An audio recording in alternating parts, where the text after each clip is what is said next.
विद्यार्थी मित्रांनो नमस्कार. लर्न विथ यसन जाते या यूट्यूब चॅनलमध्ये आपले सर्वांचे सहर्ष स्वागत आहे. तर विद्यार्थी मित्रांनो आपण इयत्ता 8वी सामान्य विज्ञान भाग 1 अगोदर पाहिलेला आहे. तर आता इयत्ता 8वी सामान्य विज्ञान भाग 2 आता आपण पाहणार आहोत. या शॉर्ट नोट्स आहेत. चला तर मग सुरुवात करूया. प्रश्न पहिला, रासायनिक अभिक्रिया कशा लिहितात? तर बघा, रासायनिक अभिक्रिया या समीकरणाच्या स्वरूपात लिहिल्या जातात. प्रश्न दुसरा, ज्या अभिक्रियेत 2 किंवा अधिक अभिक्रियाकारकांपासून फक्त एकच उत्पादित तयार होते त्या अभिक्रियेला कोणती अभिक्रिया म्हणतात? तर त्या अभिक्रियेला संयोग अभिक्रिया असं म्हटलं जातं. उदाहरणार्थ बघा, या अभिक्रियेमध्ये कॅल्शियम ऑक्साईड आणि पाणी यांच्या संयोगामधून बघा कॅल्शियम हायड्रॉक्साईड हे एकच संयोग तयार झाले आणि कॅल्शियम ऑक्साईड आणि पाणी यांच्यात रासायनिक अभिक्रिया घडून येते म्हणून ते अभिक्रियाकारक आहेत.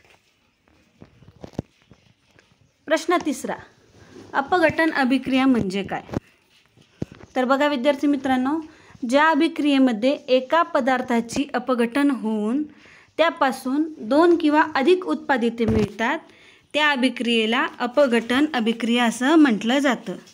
बघा उदाहरणार्थ, आम्लीकृत पाण्यातून बघा विजेचा प्रवाह पाठवल्यास पाण्याचे विद्युत अपघटन होऊन हायड्रोजन आणि ऑक्सिजन हे घटक पदार्थ उत्पादित म्हणून आपल्याला मिळतात.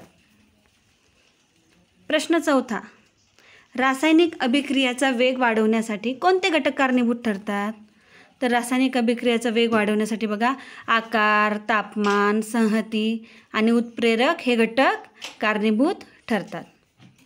प्रश्न पाचवा, रासायनिक अभिक्रियेत टिंबटिंबपासून उत्पादिते मिळतात.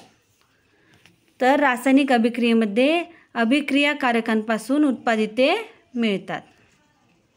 प्रश्न 6 पाहूया आता. रासायनिक समीकरण म्हणजे काय? तर बघा विद्यार्थी मित्रांनो, रासायनिक समीकरण म्हणजे रासायनिक अभिक्रिया संज्ञा आणि सूत्रांच्या साहाय्याने लिहितात त्यालाच रासायनिक समीकरण असं म्हटलं जातं. या रासायनिक अभिक्रिया या संज्ञा आणि सूत्रांच्या साहाय्याने लिहिल्या जातात म्हणूनच त्याला रासायनिक समीकरण असं म्हटलं जातं. प्रश्न 7 पाहूया. रासायनिक समीकरण लिहिताना डाव्या बाजूला टिंबटिंब आणि उजव्या बाजूला टिंबटिंब लिहितात. तर बघा, रासायनिक समीकरण लिहिताना डाव्या बाजूला अभिक्रियाकारके लिहितात आणि उजव्या बाजूला उत्पादिते लिहिले जाते. प्रश्न 8, पेशींचा अभ्यास करण्यासाठी कशाचा वापर केला जातो? महत्त्वाचा प्रश्न आहे बघा. पेशींचा अभ्यास करण्यासाठी संयुक्त सूक्ष्मदर्शकाचा वापर केला जातो. प्रश्न 9, पेशीची अंगके कोणकोणती आहेत? तर बघा विद्यार्थी मित्रांनो, पेशीपटल, पेशीभित्तिका, पेशीरस, मायटोकॉन्ड्रिया, गोल्जी पिंड, रायबोसोम्स, केंद्रक, लायसोसोम्स आणि रेक्तिका. पुढचा प्रश्न पाहूया. प्रश्न 10, वनस्पती पेशीत पटलाच्या बाहेर असलेल्या आवरणाला काय म्हटले जाते? तर वनस्पती पेशीमध्ये पटलाच्या बाहेर असलेल्या आवरणाला पेशीभित्तिका असं म्हटलं जातं. प्रश्न 11 पाहूया. पेशीरसातील चपटे पटल असणाऱ्या पिशव्यांना काय म्हणतात? तर पेशीरसातील चपटे पटल असणाऱ्या पिशव्यांना गोल्जी पिंड असं म्हटलं जातं. पुढचा प्रश्न पाहूया विद्यार्थी मित्रांनो. प्रश्न 12, टिंबटिंब हे ऊर्जा निर्मितीचे केंद्र आहे. महत्त्वाचा प्रश्न आहे बघा. तर मायटोकॉन्ड्रिया हे ऊर्जा निर्मितीचे केंद्र आहे. प्रश्न 13, रोगांचे त्यांच्या प्रसारानुसार किती प्रकार पडतात? तर रोगांचे त्यांच्या प्रसारानुसार 3 प्रकार पडतात. साथीचे रोग, संपर्कजन्य रोग आणि संसर्गजन्य रोग हे 3 प्रकार पडतात. पुढचा प्रश्न पाहूया. प्रश्न 14, कॉलरा, विषमज्वर, इन्फ्लुएन्झा, डोळे येणे ही कोणत्या रोगाची उदाहरणे आहेत? तर कॉलरा, विषमज्वर, इन्फ्लुएन्झा, डोळे येणे ही साथीच्या रोगाची उदाहरणे आहेत. किंवा साथीचे रोग कोणते असं विचारलं तर तुम्हाला सांगता येईल कॉलरा, विषमज्वर, इन्फ्लुएन्झा, डोळे येणे अशी साथीच्या रोगाची आपल्याला उदाहरणे देता येतील. प्रश्न 15 बघूया. सततच्या सहवासाने रोग्याच्या शरीरातील रोगजंतूचा हवेमार्फत निरोगी व्यक्तींमध्ये प्रादुर्भाव होतो. तर अशा रोगांना कोणते रोग म्हटले जाते? तर अशा रोगांना संसर्गजन्य रोग म्हटले जाते. प्रश्न 16वा पाहूया. खरूज, इसब, गजकर्ण हे कोणत्या प्रकारचे रोग आहेत? तर हे संपर्कजन्य रोग आहेत. प्रश्न 17वा पाहूया.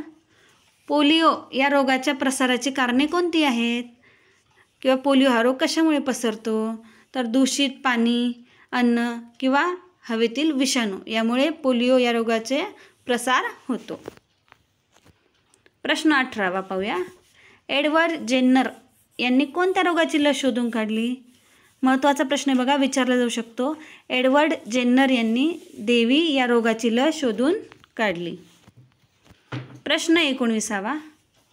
कोणत्या शास्त्रज्ञाने पोलिओच्या विषाणूंपासून लस निर्माण करण्यात यश मिळवले? तर बघा, साल्क आणि सेबिन या शास्त्रज्ञांनी पोलिओच्या विषाणूंपासून लस निर्माण करण्यात यश मिळवलेले आहे. प्रश्न 20वा. रॉबर्ट कॉक या शास्त्रज्ञाने कोणत्या रोगाचे जीवाणू शोधून काढले?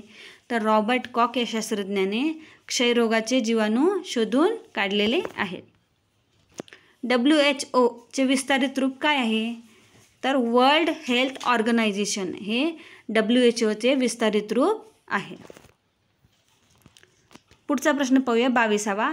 डॉटचे विस्तारित रूप काय आहे?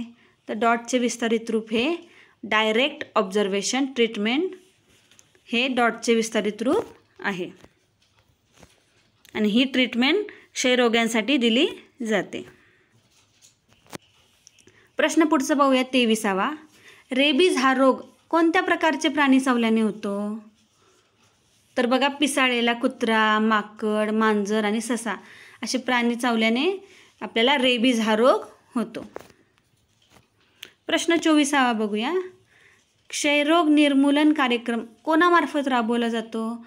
तर क्षयरोग निर्मूलन कार्यक्रम हा जागतिक आरोग्य संघटना म्हणजेच वर्ल्ड हेल्थ ऑर्गनायझेशन WHO द्वारे राबवला जातो. प्रश्न 25वा पाहूया. आंत्रशोथ म्हणजे काय? आंत्र म्हणजे आतडे आणि शोथ म्हणजे सूज, म्हणजे आतड्याला येणारी सूज म्हणजे आंत्रशोथ होय. प्रश्न 26वा पाहूया. विब्रिओ कॉलरा या कॉलरा जीवाणूचा वाहक कोण असतो? तर विब्रिओ कॉलरा या कॉलरा जीवाणूचा वाहक हा मनुष्य प्राणीच असतो. प्रश्न 27वा. निर्जलीभवन म्हणजे काय? तर बघा विद्यार्थी मित्रांनो, शरीरातील पाणी जुलबावाटे गेल्यामुळे शरीर शुष्क होणे म्हणजेच निर्जलीभवन होय. प्रश्न 28वा पाहूया. एड्स AIDS एड्सचे विस्तारित रूप काय आहे? तर ॲक्वायर्ड इम्युनो डेफिशियन्सी सिंड्रोम हे एड्सचे विस्तारित रूप आहे. प्रश्न 29वा. रोग होऊच नयेत म्हणून सर्वसाधारणपणे कोणकोणते रोग प्रतिबंधक उपाय पाळावेत? तर बघा, रोग होऊच नाही म्हणून आपण पाणी उकळून प्यायला हवं, समतोल आहार घ्यावा, आरोग्यदायी सवयी अंगी बाणायला हव्यात, वैयक्तिक तसेच परिसराची सुद्धा स्वच्छता राखणे आवश्यक आहे आणि रोगाची लक्षणे दिसल्यावर त्वरित वैद्यकीय उपचार घेणे गरजेचे आहे. हे सर्व आपण उपाय पाळायला पाहिजे. प्रश्न 30वा पाहूया. जागतिक आरोग्य संघटनेने जागतिक एड्स नियंत्रण कार्यक्रमाला सुरुवात कधी केली? तर जागतिक आरोग्य संघटनेने जागतिक एड्स नियंत्रण कार्यक्रमाला सुरुवात 1986 केली आणि भारतामध्ये जागतिक आरोग्य संघटनेने जागतिक एड्स नियंत्रण कार्यक्रमाला सुरुवात 1987 केली. 31वा प्रश्न पाहूया. एखाद्या पृष्ठभागावर प्रकाश किरणे पडली की ती परत फिरतात, त्याला काय म्हटलं जातं? तर एखाद्या पृष्ठभागावर बघा प्रकाश किरणे पडली की ती परत फिरतात, त्याला काय म्हणतात? प्रकाशाचे परावर्तन असं म्हटलं जातं. प्रश्न 32वा पाहूया. सपाट आरशात मिळणारी प्रतिमा कशी असते? तर बघा विद्यार्थी मित्रांनो, सपाट आरशात मिळणारी प्रतिमा ही सरळ तसेच मूळ वस्तू एवढीच असते. पुढचा प्रश्न पाहूया. प्रश्न 33वा. गुळगुळीत पृष्ठभागावरून होणाऱ्या परावर्तनाला कोणते परावर्तन म्हणतात? तर गुळगुळीत पृष्ठभागावरून होणाऱ्या परावर्तनाला नियमित परावर्तन असं म्हटलं जातं. प्रश्न 34 बघूया. ज्या पदार्थाच्या ज्वलनाने ऊर्जा निर्माण होते त्याला काय म्हटलं जातं? तर ज्या पदार्थाच्या ज्वलनाने किंवा जो पदार्थ जाळल्याने ऊर्जा निर्माण होते त्याला इंधन असं म्हटलं जातं. प्रश्न 35. उष्णता ऊर्जेचे एकक कोणते आहे? तर बघा, हे महत्त्वाचा प्रश्न आहे. जूल हे उष्णता ऊर्जेचे एकक आहे. प्रश्न 36. चारकोल म्हणजे काय? तर चारकोल म्हणजे लोणारी कोळसा किंवा लाकडी कोळसा म्हणजे चारकोल होय. प्रश्न 37. खनिज तेलापासून कोणकोणते घटक मिळवता येतात? तर बघा विद्यार्थी मित्रांनो, खनिज तेलापासून आपल्याला पेट्रोल, डिझेल, केरोसिन आणि इंधन तेल आपल्याला मिळवता येतात. आता पुढचा प्रश्न आहे बघा, इंधन तेल कुठे वापरले जाते? तर इंधन तेल हे कारखान्यातील भट्ट्यामध्ये वापरले जाते. प्रश्न पुढचा पाहूया 39. टिंबटिंब हा सूर्यमालेचा एकमेव ऊर्जा स्रोत आहे. तर बघा विद्यार्थी मित्रांनो, सूर्य हा सूर्यमालेचा एकमेव ऊर्जा स्रोत आहे. 40 प्रश्न बघूया. सौर विद्युत गटात सौर ऊर्जेचे रूपांतर टिंबटिंब ऊर्जेत केले जाते. तर सौर विद्युत गटामध्ये सौर ऊर्जेचे रूपांतर हे विद्युत ऊर्जेमध्ये केले जाते. प्रश्न 41 पाहूया. अणुऊर्जा कशी मिळते? तर अणुऊर्जा ही युरेनियमच्या अणूवर न्यूट्रॉन्सचा मारा केल्यास त्यातून ऊर्जा मिळते. प्रश्न पुढचा पाहूया 42. जीवाश्म इंधने कोणती आहेत? तर बघा, कोळसा, खनिज तेल आणि नैसर्गिक तेल ही जीवाश्म इंधने आहेत. पुढचा प्रश्न पाहूया.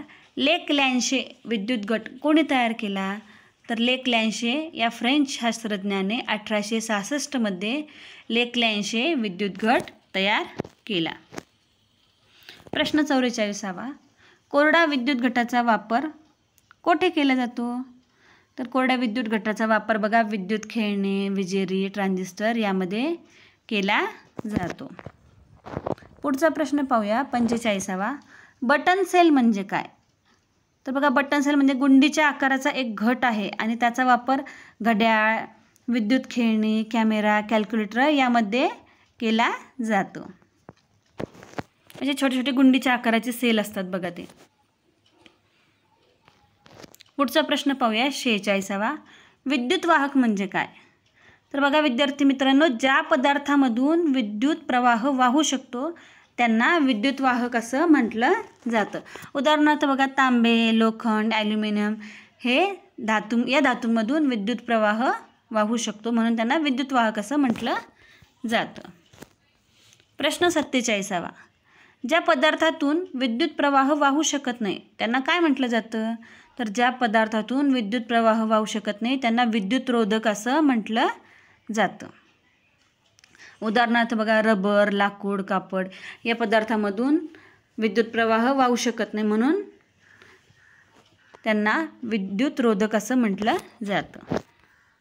प्रश्न पुढचं पाहूया 48. द्रवणांक म्हणजे काय?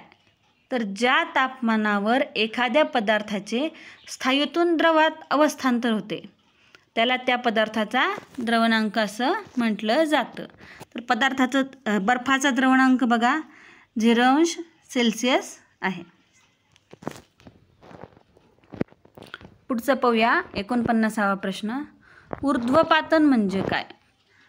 तर बघा, एखाद्या द्रव पदार्थाला त्याच्या उत्कलनांकापर्यंत तापवून नंतर त्याच्या वाफेला थंड करून पुन्हा द्रव पदार्थ मिळविण्याच्या पद्धतीला ऊर्ध्वपातन पद्धती असं म्हटलं जातं. प्रश्न 50 पाहूया. एखाद्या द्रवामध्ये विरघळलेले अनेक पदार्थ वेगळे करण्यासाठी कोणती पद्धती उपयुक्त ठरते? तर एखाद्या द्रवामध्ये विरघळलेले अनेक पदार्थ वेगळे करण्यासाठी प्रभाजी ऊर्ध्वपातन ही पद्धती उपयुक्त ठरते. उदाहरणार्थ बघा, खनिज तेलामध्ये पेट्रोल, नॅफ्ता, केरोसिन, डिझेल इत्यादी घटक असतात आणि खनिज तेलातून घटक पदार्थ प्रभाजी ऊर्ध्वपातनाने वेगळे केले जातात. पुढचा प्रश्न पाहूया आता. वर्धनीयता म्हणजे काय? तर बघा, एखाद्या पदार्थावर घाव घालून त्याचा पातळ पत्रा करता येण्याच्या गुणधर्माला वर्धनीयता असं म्हटलं जातं. पुढचा प्रश्न पाहूया 52वा. पदार्थापासून तार काढता येण्याच्या गुणधर्माला काय म्हटलं जातं? तर उत्तर आहे तन्यता. तर का असाही प्रश्न विचारतात, तन्यता म्हणजे काय? तर पदार्थापासून तार काढता येण्याच्या गुणधर्माला आपण काय म्हणतो? तन्यता असं म्हटलं जातं. उदाहरणार्थ बघा, प्लॅटिनम, सोने या पदार्थापासून आपल्याला तार काढता येते. पुढचा प्रश्न पाहूया 53वा. धातू आणि अधातू यातील फरक आपण खालील तक्त्याच्या आधारे अभ्यासणार आहोत. तर पहा, धातू म्हणजे काय आणि अधातू म्हणजे काय, यांच्या दोघांमध्ये काय फरक आहे? तर बघा, धातूंना चकाकी असते आणि अधातू हे चकाकत नाहीत. हा महत्त्वाचा फरक आहे बघा. दुसरा आहे बघा, धातू वर्धनीय असतात, ठोकून त्याचा पातळ पत्रा करता येतो, पण अधातू हे ठिसूळ असल्याने वर्धनीय नसतात. तिसरं पाहूया, धातूंना तन्यता असते, त्यांच्यापासून बारीक बारीक तार काढता येते, परंतु अधातू ठिसूळ असल्याने तन्यता नसते, बारीक तार आपल्याला काढता येत नाही. चौथा आहे बघा, धातू उष्णता व विजेचे सुवाहक असतात आणि अधातू उष्णता व विजेचे दुर्वाहक असतात. पुढचं बघूया, धातू सामान्य तापमानावर स्थायू अवस्थेत असतात. अपवाद आहे बघा, पारा हा द्रव अवस्थेत असतो आणि अधातू सामान्य तापमानावर स्थायू किंवा वायू अवस्थेत असतात. अपवाद आहे बघा, ब्रोमीन हा द्रव अवस्थेत असतो. 6वा आहे, सर्वसाधारणपणे धातूंची घनता उच्च असते आणि सामान्यतः अधातूंची घनता कमी असते. हे झाले धातू आणि अधातूमधले फरक. पुढचा प्रश्न पाहूया 54वा. सोडियम धातूपासून मिळणारी कोणती संयुगे आपण व्यवहारात वापरतो? तर सोडियम धातूपासून आपण कोणकोणते संयुगे वापरतो ते व्यवहारामध्ये? तर बघा, सोडियम क्लोराईड, त्यालाच आपण साधं मीठ म्हणतो. नंतर आहे सोडियम कार्बोनेट म्हणजे धुण्याचा सोडा आणि सोडियम बायकार्बोनेट म्हणजे खाण्याचा सोडा. हे आपण व्यवहारात वापरतो. 55वा बघा प्रश्न पाहूया. तांबडा फॉस्फरस हा धातू कशासाठी वापरला जातो? तर तांबडा फॉस्फरस हा धातू फटाके, जंतुनाशके, स्फोटके यांच्यासाठी वापरला जातो. 56वा प्रश्न बघूया. ज्या धातूंवर हवा, पाणी, आम्ल, उष्णता यांचा परिणाम होत नाही त्यांना कोणता धातू म्हणतात? तर ज्या धातूवर हवा, पाणी, उष्णता, आम्ल यांचा कोणताही परिणाम होत नाही त्यांना राजधातू असं म्हटलं जातं. उदाहरणार्थ बघा, प्लॅटिनम आणि सोने यांच्यावर कशाचाच हवेचा, पाण्याचा, आम्लाचा आणि उष्णतेचा परिणाम होत नाही, म्हणून ते राजधातू आहेत. प्रश्न 57वा पाहूया. सोन्याची शुद्धता कशामध्ये मोजतात? तर सोन्याची शुद्धता बघा, नेहमी कॅरेटमध्ये सोन्याची शुद्धता मोजली जाते.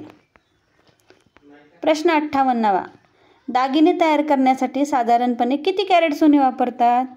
तर दागिने तयार करण्यासाठी साधारणपणे 22 कॅरेट सोने वापरले जाते.